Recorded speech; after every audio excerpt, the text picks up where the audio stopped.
Selamat malam Pak Parmin. Selamat malam.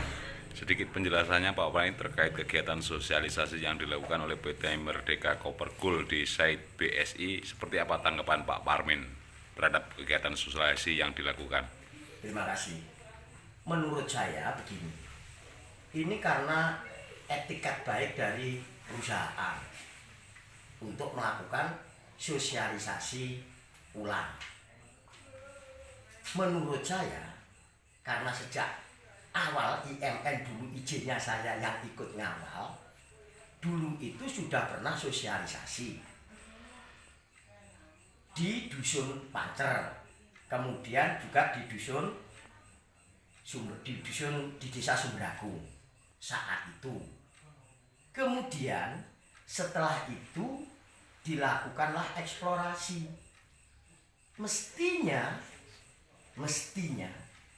tidak harus ada sosialisasi ulang dan tidak perlu eksplorasi ulang, karena eksplorasi itu sudah pernah dilakukan oleh IMN. Sedangkan Merdeka Copper Gold ini kan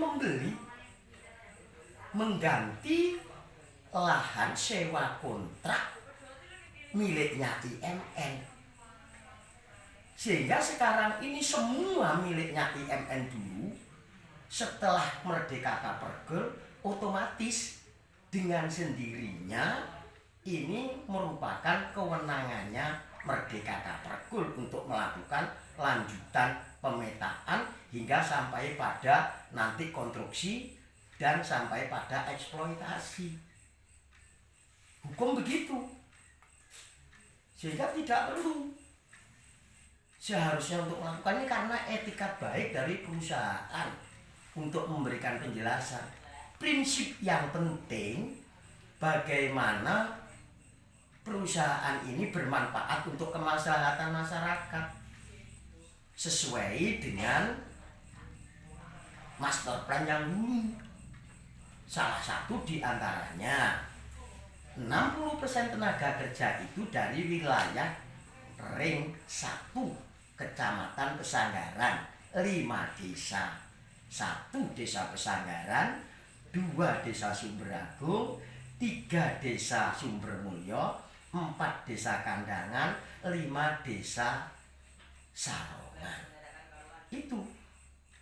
Sehingga dengan adanya keberadaan perusahaan ini, tinggal bagaimana nanti masing-masing masyarakat melalui kepala desanya untuk bisa bekerja di perusahaan dengan pertimbangan-pertimbangan dilakukan dengan cara arif dan bijaksana. Artinya dilakukan secara adil. Tapi adil itu bukan dalam arti sama. Artinya yang bekerja dari umpama pekerja kasar lulusan SD, SMP, SMA, S1 otomatis tidak sama. Sehingga dengan adanya perusahaan ini bagaimana bermanfaat untuk masyarakat, dan masyarakat memanfaatkan perusahaan untuk kemajuan desanya masing-masing di dalam wilayah ring 1. Begitu. Jadi 60% dari ring 1 dulu itu, kemudian yang 10% itu dari ring 2 Kecamatan Silir Agung, 10% dari ring 3 Kecamatan wilayah Bangurjo. Yang 20% tenaga teknis, karena di sini belum ada yang menguasai tentang teknis pertambangan, maka itu perusahaan yang membawa tenaga teknisnya. Baru karyawan-karyawan yang ada di sini ini kemudian diberikan satu pelatihan-pelatihan untuk meningkatkan kinerjanya agar lebih baik. Saya persis tahu karena saya sejak awal. Kemudian setelah itu baru dari sosialisasi, eksplorasi, konstruksi, eksploitasi, setelah perusahaan berjalan baru memikirkan tentang kesejahteraan masyarakat. Kesejahteraan masyarakat itu tidak harus diberi uang begitu, tidak hanya itu. Tapi satu contohnya beasiswa. Nyatanya oleh perusahaan sudah banyak. Wilayah ring 1 ini yang mendapat beasiswa dari perusahaan untuk anak-anak sekolah. sampai perguruan tinggi yang mempunyai satu prestasi nilainya kategori baik. Yang kedua, perhatian kepada anaknya orang miskin. Sehingga antar jemput sekolah sudah disediakan fasilitas berupa kendaraan antar jemput untuk anak-anak sekolah. Yang ketiga, CSR-nya, Corporate Social Responsibility. Ini sekalipun belum terpenuhi 100%, ini sudah dilakukan dengan baik. Hanya saja masyarakat yang perlu ngerti. Jangan hanya sekedar mengajukan proposal, anggaran dikeluarkan, kenyataan di lapangan ada dugaan. Banyak proposal yang tidak dilakukan sesuai dengan proposalnya. Umpama proposal untuk kafe, proposal untuk warung, proposal untuk ternak kambing, proposal untuk jamur tiram umpama. Tapi faktanya kalau tidak dilaksanakan, apa perusahaan salah? Nah kalau perusahaan kemudian minta, mana buktinya proposal yang Saman ajukan ternyata tidak sesuai dengan fakta? Kan berarti melakukan dugaan proposal fiktif kalau tidak ada usahanya. Apa tidak salah? Nanti kalau perusahaan berbuat, nanti perusahaan lagi yang salah. Ini, ayo masyarakat sama-sama menggunakan sistem yang namanya simbiosis mutualisme. Simbiosis yang saling menguntungkan antara perusahaan dan masyarakat, antara perusahaan dengan pemerintah desa, antara perusahaan dengan Porbinka, terjadi komunikatif maupun sampai pada tingkat Porbinda. Ini karena di Banyuwangi ini ada Porbinda, tapi Porbinda plus menurut saya, karena dulu ada begitu. Satu, ada eksekutif yaitu bupati dengan birokrasinya, kemudian Polres di yudikatifnya, keamanan dan ketertiban masyarakat sampai pada penegakan supremasi hukumnya, kemudian ada dari Kodim, ada dari DPRD, ada dari dan Lanal. Ini adalah merupakan satu simbiosis mutualisme. Ini perusahaan sudah melakukan. Ayo masyarakat kita jangan setiap ada investor masuk mau menanamkan investasinya kemudian harus ditolak. Kapan kita maju? Jangankan hanya sekelas Banyuwangi, Kecamatan Pesanggaran, Desa Sumberagung. Negara kita ini butuh investor. Inggris, Prancis, Amerika, Cina yang negara besar ini butuh investor. Dengan adanya investor, satu yang jelas mengurangi pengangguran, menciptakan lapangan pekerjaan. Ketika ada lapangan pekerjaan, pengangguran ini terkurangi, otomatis include mengurangi keamanan, kejahatan. Siapa yang menerima? Masyarakat. Kepolisian juga harus berterima kasih ketika ada investor dan harus didukung ini. Karena kepolisian nanti kejahatan berkurang. Sehingga teman-teman penegak hukum yang notabene adalah lembaga kepolisian Republik Indonesia yang kita cintai ini harus berterima kasih dengan adanya perusahaan dan membantu penuh. Karena apa? Dengan adanya investasi ini negara berharap kepolisian sebagai BKTM yang mempunyai BKTM yaitu Kamtipmas, keamanan dan ketertiban masyarakat dan penegakan hukumnya, ini yang paling penting. Ini kita ajak teman-teman ini sadar akan hukum. Negara kita ini kan rule of law, negara hukum. Indonesia ini rastak, negara yang diatur oleh undang-undang, oleh aturan, bukan nasta, bukan kekuasaan. Sehingga ini yang harus diterima dengan baik, dengan arif dan bijaksana. Sehingga membangun komunikasi. Seorang pejabat ini harus komunikatif dengan semua pihak, khususnya dengan perusahaan yang banyak memberikan bantuan kesejahteraan kepada masyarakat, membantu kepada pemerintah, menciptakan lapangan pekerjaan, mengurangi pengangguran, include mengurangi tindak pidana kejahatan. Tujuan negara berdiri kan begitu. Nah kalau kemudian sekarang ini hanya sekedar menyalahkan, semua orang bisa, saya pun bisa. Tetapi apakah kita bisa memberikan jaminan bahwa negara bisa menciptakan lapangan pekerjaan? Nonsen negara bisa menciptakan lapangan pekerjaan. Wabil khusus Kabupaten Banyuwangi, apalagi Bupati Banyuwangi. Saya sampaikan, tidak mungkin bisa.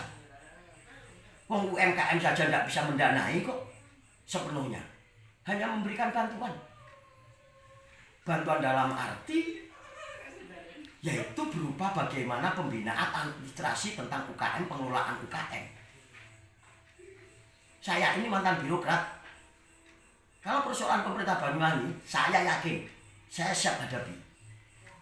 Bupati sampai di tingkat desa sampai bupati. Saya siap. Apapun saja resiko dan konsekuensinya. Ini kita harus punya jiwa nasionalisme, patriotisme yang Pancasilais. Nasionalis dalam arti kita tidak boleh melakukan satu tindakan yang intoleran, tapi kita harus toleransi. Terhadap siapa? Ya terhadap pengusaha yang masuk memberikan satu lapangan pekerjaan yang bermanfaat untuk kemaslahatan masyarakat.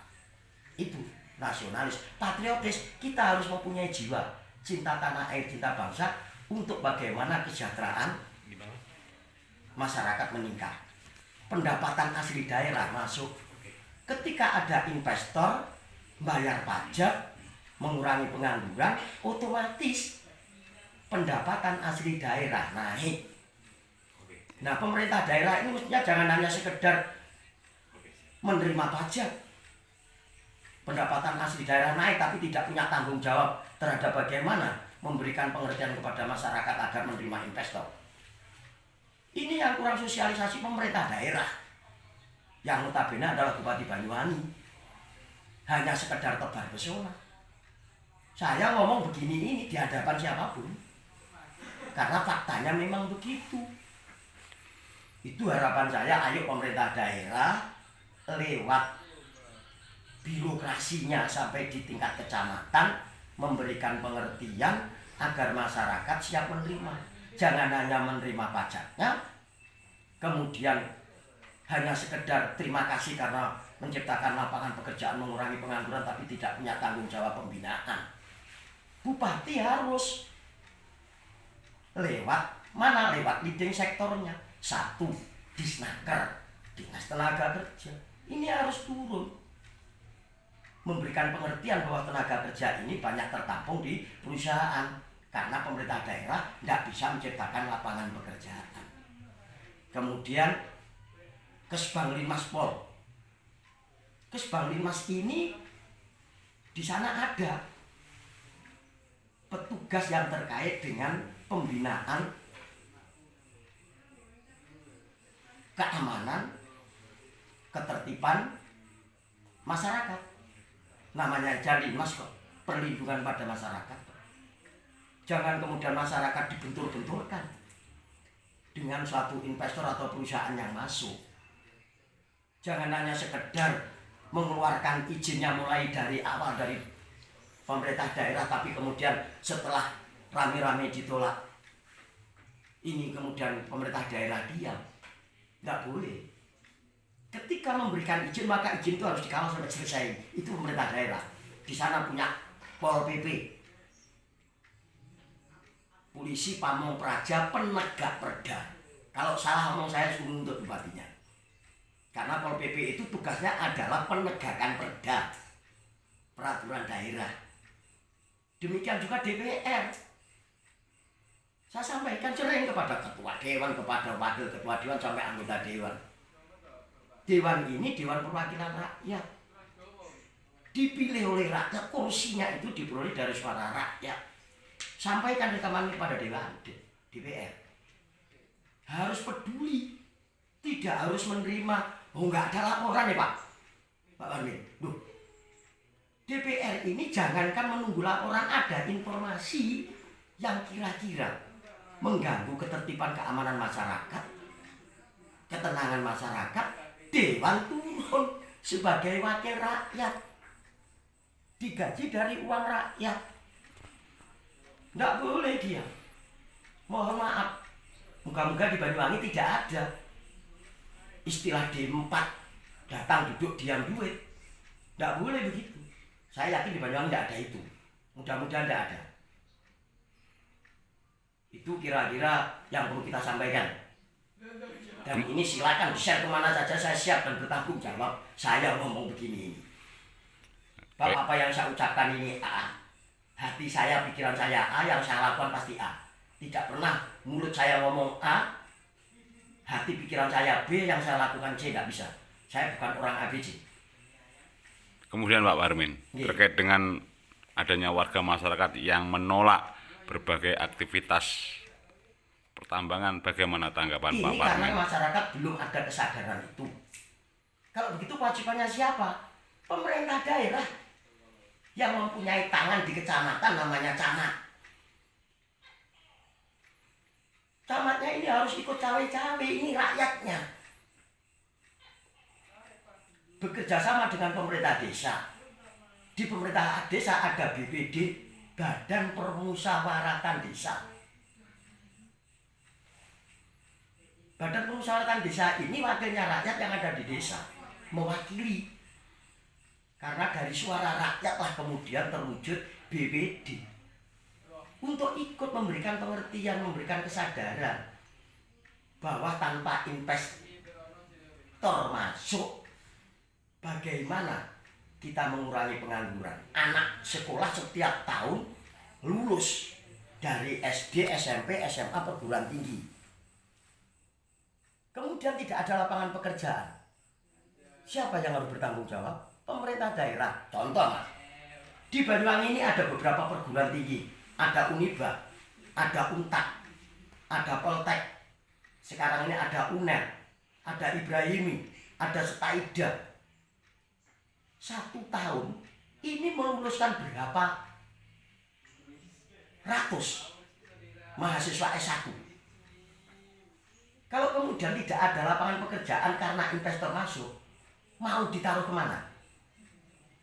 Kita harus mau lulusan S1 bekerja di Indomaret, di Alfamart. Ini kita akan kasihan kepada anak-anak kita. Mestinya masyarakat juga sadar, menguliahkan anaknya harus bekerja di Indomaret. Ketika ada investor, ada perusahaan, otomatis satu, gajinya akan berbeda karena mesti sesuai dengan UMK, upah minimum kabupaten. Sementara ini di Indomaret enggak. Berapa gajinya? Coba bekerja sampai malam. Apa ini yang diharapkan oleh pemerintah daerah kalau pemerintah daerah tidak mau bertanggung jawab lewat tangan-tangannya yang ada di kecamatan dan di pemerintah desa? Ini terkait dengan investor yang harus bisa kita terima. Harus memberikan sosialisasi terkait dengan lapangan pekerjaan. Diberikan pengertian Bapak Ibu kalau anaknya lulus SMA, tidak bisa melanjutkan kuliah, kemudian tidak ada lapangan pekerjaan dari perusahaan atau investor yang masuk, perusahaan apa saja juga. Apa senang Bapak Ibu putranya menjadi pengangguran yang kemudian terlibat kasus-kasus melanggar hukum seperti narkoba, mabuk berat yang kemudian mengakibatkan terjadinya kerusuhan? Apa ini juga harapan polisi? Saya yakin polisi tidak berharap begitu. Kalau bisa lulus sekolah ada pekerjaan. SMA, SMK di Kabupaten Banyuwangi setiap tahun luluskan tidak kurang dari 1.800. Tapi pemerintah daerah tidak menyediakan lapangan pekerjaan. Mau jadi apa? Kalau kemudian investor ditolak. Apakah anak-anak orang-orang tolak tambang ini, anak-anaknya orang tolak tambang itu tidak butuh pekerjaan? Apa kira-kira tolak tambang itu tidak punya anak yang butuh bekerja, butuh makan, butuh masa depan? Apa harapannya seperti itu? Ayo coba. Kalau kita berpikir rasional, maka dari itu, ayo pemerintah daerah berpikir yang rasional. Bukan dalam arti pemerintah daerah ini nggak rasional orangnya. Berpikir rasional. 2, berpikir proporsional, sesuai proporsinya. Leading sektornya di bidang apa? Kemudian yang ketiga, prosedural, aturan kita ikuti. Yang keempat adalah konstitusional, maka kita akan menjadi bangsa Indonesia yang profesional untuk maju. Rasional, proporsional, prosedural, konstitusional, pasti profesional. 5. Ini yang kita harapkan. Baik, terima kasih untuk penjelasannya Pak Parmin. Mudah-mudahan apa yang disampaikan Pak Parmin bisa menjadi pembelajaran untuk warga masyarakat dan juga institusi pemerintahan dan semua pihak khususnya. Iya, makasih sama-sama Mas. Selamat Mudah-mudahan malam. ini di-share, kemudian nanti pemerintah daerah mendengarkan biar memberikan satu pengertian. Siap.